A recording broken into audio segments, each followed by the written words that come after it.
ఏం చేస్తుందంటే ఒక రబ్బు నుంచి ఇంకో రబ్బు కురుగుతూ ఉంటుంది. మన మనసు కూడా ఒక విషయాన్ని వదిలేస్తుంది, ఇంకో విషయాన్ని పట్టుకుని మళ్ళీ ఆ విషయాన్ని వదిలేస్తుంది, ఇంకో విషయాన్ని పట్టుకుంటూ ఉంటుంది.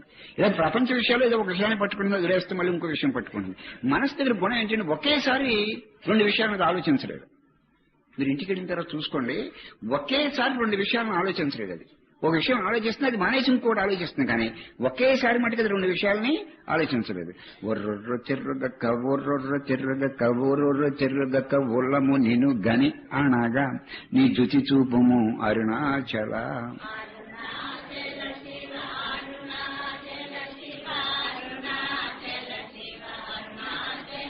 మనం దూడకి తవుడు నీళ్ళు చూపిస్తే మనం కూడా వచ్చేస్తుంది ఆ దూడ. నీకు అర్థమవుతుంది? అలాగే అరుణాచలేశ్వరుడు నీ శక్తిని, నీ శాంతిని, నీ త్యాగాన్ని, నీ ఔన్నత్యాన్ని, నీ మహోన్నత స్థితిని, నీ ఆత్మస్థితిని మనసుకు చూపిస్తే అది అణుగుతుంది. కానీ దానంతరం అది అణగదు. నీ కాంతిని చూపించి దీనికి కాంతిని చూపిస్తే అప్పుడు అణుగుతుంది. ఇది నీ శక్తిని నువ్వు చూపించవు అనుకో, ఇది అణగదు. అంచేది ఇది అణగాలంటే నీ శక్తిని నువ్వు చూపిస్తేనే కానీ ఇది అణగదవయ్యా.